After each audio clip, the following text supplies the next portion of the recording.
नमस्कार दोस्तों, स्वागत है आप सभी लोगों का एक बार फिर से। आप में से 90% लोगों को पता नहीं होगा कि आखिर धनतेरस के दिन दीपक क्यों जलाते हैं।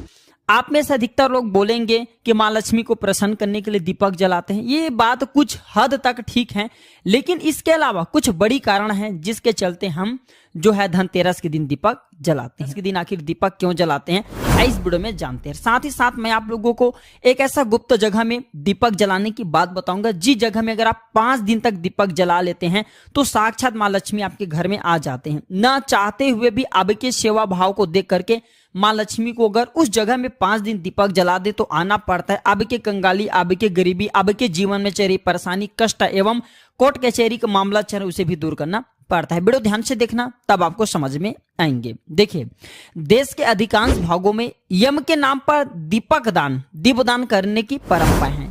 तो देखिए, दीपावली के 2 दिन पूर्व धनवंतरी त्रयोदशी के सायंकाल मिट्टी का कोरा दीपक लेकर के आते हैं। इसमें तिल का तेल डाल करके नवीन रुई की बत्ती रखते हैं, या फिर आपके सामर्थ्य अनुसार जैसे कि तिल का तेल है, या फिर फल्ली का तेल है, या फिर सरसों का तेल है, या फिर हो सके तो आप जो है घी का दीपक भी जलाते हैं। तो आप अपने सामर्थ्य अनुसार दीपक जलाते हैं। लेकिन आखिर ये दीपक क्यों जलाते हैं, इसके पीछे क्या कारण है, सारी जानकारी इस वीडियो में मैं आप लोगों को विस्तार से बताऊंगा, क्योंकि प्राचीन ज्ञान चैनल का मकसद है जनहित एवं जन कल्याण करना। अगर आप इस वीडियो को देख लेंगे तब आपको समझ में आ जाएंगे कि वास्तव में हम दीपक क्यों जलाते हैं और हमें दीपक क्यों जलाना चाहिए। और वास्तव में इस वीडियो को देखने के बाद आपको एक एक्स्ट्रा लाभ मिलेंगे कि आपके घर से गरीबी, जन्मों की जो कंगाली हुआ चले जाएंगे। कहते हैं कि बहुत साल पहले हंसराज नाम का एक प्रतापी राजा था। एक बार वह अपने मित्रों, सैनिकों और अंगरक्षकों के साथ जंगल में शिकार खेलने के लिए गया। संयोग से राजा सबसे बिछुड़ करके अकेला रह गया और भटकते हुए एक अन्य राजा जिसका नाम था हेमराज के राज्य में पहुंच गया। कथा ध्यान से सुनना, तभी आपको समझ में आएंगे। और कमेंट बॉक्स में जय माता लक्ष्मी जरूर लिखना। तो हेमराज ने थके हारे हंसराज का भव्य स्वागत किया। ठीक है, उसी रात हेमराज के यहाँ पुत्र का जन्म हुआ। इसी खुशी के अवसर पर हेमराज ने राजकीय उत्सव में सम्मिलित होने के लिए आग्रह के साथ हंसराज को कुछ दिन तक वहां ठहरने के लिए रोक दिया। बच्चे के छठी के दिन एक विचित्र घटना घटी। ध्यान से सुनना। पूजा के समय एक देवी प्रकट हुई और बोली, आज इस शिशु की जो इतनी खुशी मनाई जा रही है, यह अपने विवाह के चौथे दिन मृत्यु को प्राप्त हो जाएगा।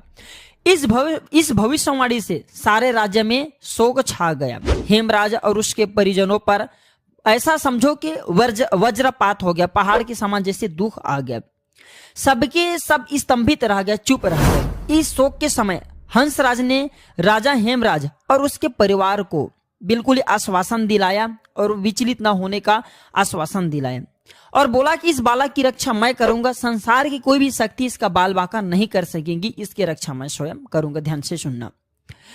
तो हंसराज ने यमुना के किनारे एक भूमिगत किला बनवाया और उसी के अंदर राजकुमार के पालन पोषण की व्यवस्था करवाई। इसके अतिरिक्त राजकुमार की प्राण रक्षा के लिए हंसराज ने सुयोग्य ब्राह्मण से अनेक तांत्रिक अनुष्ठान, यज्ञ, मंत्र जाप आदि की व्यवस्था भी करवा रखी थी।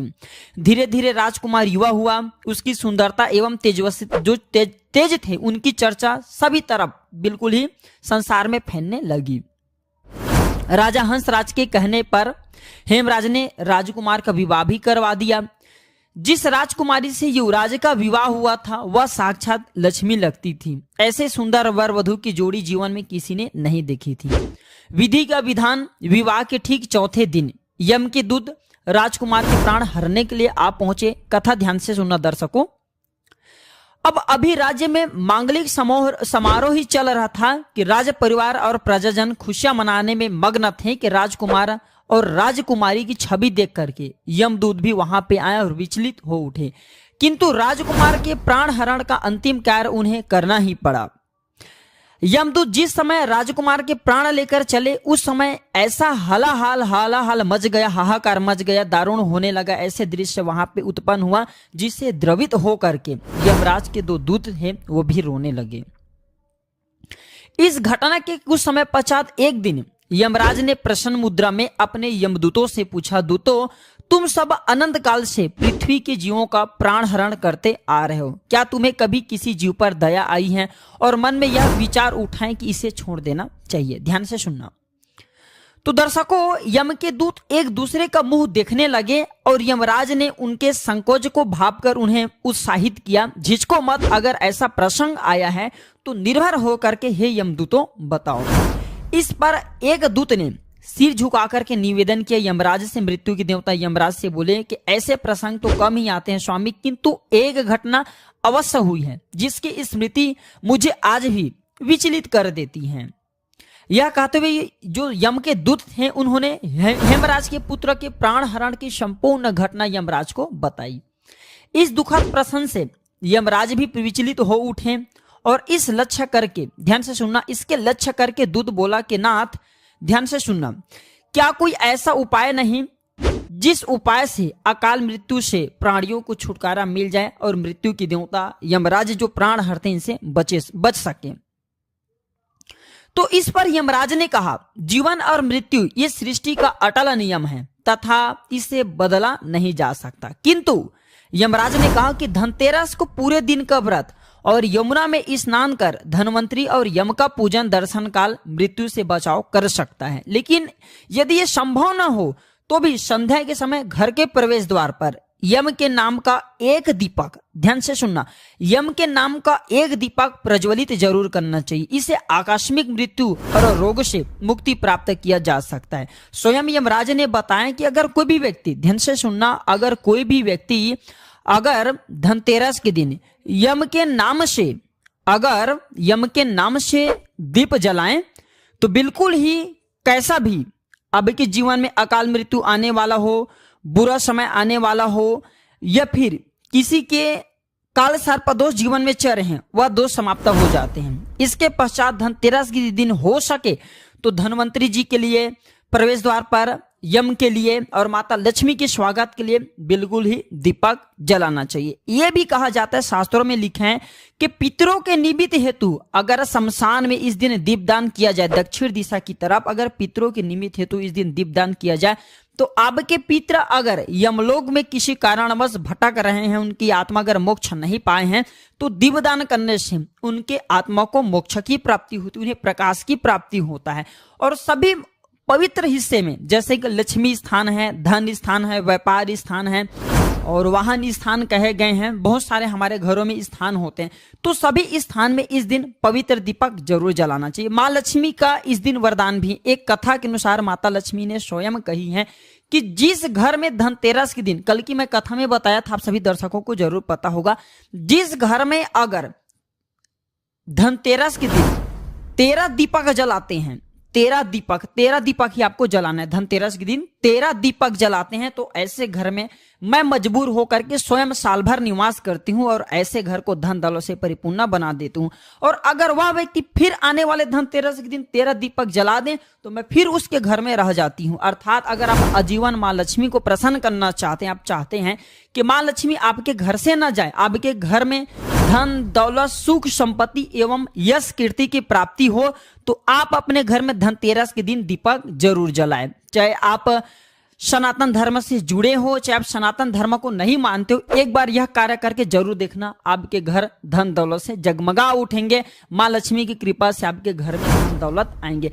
कभी कभी आपने देखा होगा ऐसे लोग होते हैं जिनके घर में अथाह धन दौलत होते हैं, लेकिन ऐसे व्यक्ति को सुख एवं शांति प्राप्त नहीं होता। ऐसे व्यक्ति की मन जो रहता है बिल्कुल ही जैसे हम मेंटल बोल सकते हैं, एक प्रकार की बोल सकते हैं कि दिन भर ऐसे व्यक्ति कोमा में चले गए हो, या फिर ऐसे व्यक्ति बोल सकते हैं कि पागलपन हो गए हो, उन्हें सुख चैन दुनिया के नहीं मिल रहे हैं। तो ऐसे व्यक्ति भी इस दिन उनके नाम से भी आप जो है 13 दीप दान कर देते हैं, आप नदी में 13 दीप बहा देते हैं, तो उनके जो मानसिक संतुलन बिगड़ चुके हैं वो ठीक हो जाते हैं।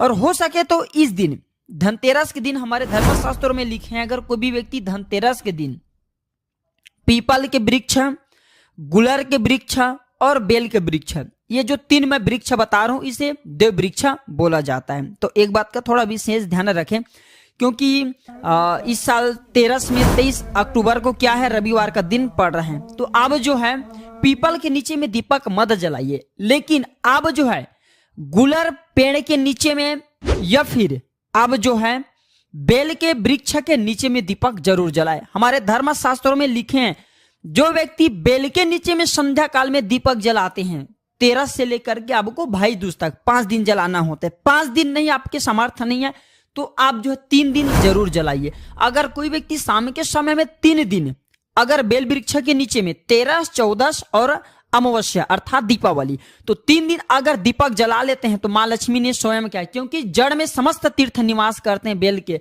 माता कात्यायनी इनके पत्ते में निवास करते हैं और इनके मूल भाग में ब्रह्म जी निवास करते हैं, इसके मध्य भाग में विष्णु तथा पेड़ के संपूर्ण हिस्से में भगवान शंकर निवास करते हैं। बेल के वृक्ष पार्वती और माँ लक्ष्मी के स्वरूप कहे गए हैं और ये साक्षात जगत पिता भगवान शंकर को इनके पत्ते चढ़ते हैं, समस्त देवी देवताओं को चढ़ते हैं। बेल के वृक्ष को छूने मात्र से व्यक्ति के पाप का शमन हो जाता है। तो 3 दिन लगातार आपको बेल के वृक्ष को छूना है, धनतेरस के दिन, 14 के दिन और आपको छूना है दीपावली के दिन। कैसा भी आपके जीवन में, कैसा भी आपके शरीर में दोष चल रहे हो, आपके जीवन में कठिनाई चल रही हो, वो सारे कठिनाई दूर हो जाते हैं। और 3 दिन लगातार आपको दीपक जरूर जलाना है बेल वृक्ष के नीचे में। बिल्कुल आप खुद देखना, माँ लक्ष्मी आपके घर में आकर के आपको किसी न किसी माध्यम से धन दौलत प्रदान करेंगी, चाहे आपको रोजगार देंगी, चाहे आपको व्यवसाय के माध्यम से धन प्रदान करेंगी, लेकिन किसी न किसी माध्यम से आपके घर में 10 दिशाओं से धन आना शुरू हो जाएंगे और देखते देखते आप कुछ दिनों के भीतर में धन दौलत से परिपूर्ण होकर के दूसरे को बहुत ही ज्यादा दान देने में समर्थवान हो जाएंगे। तो आशा करता हूं कि छोटे छोटे जो जानकारी होती है, जो लोग मान ले तो भगवान हैं और नहीं माने तो देखिए, हम मानते पत्थर की पूजा क्यों करते हैं, क्योंकि पत्थर में हमें भगवान नजर आते हैं, भगवान दिखते हैं, और नहीं मानते तो भगवान हमारे सामने में खड़े वो भी पत्थर तुल्य हैं। तो आपको इसे मानना चाहिए। सनातन धर्म के बातों को झुठलाया नहीं जा सकता। प्राचीन ज्ञान चैनल का मकसद है सनातन धर्म की जानकारी को फिर से आम जन तक पहुंचाना।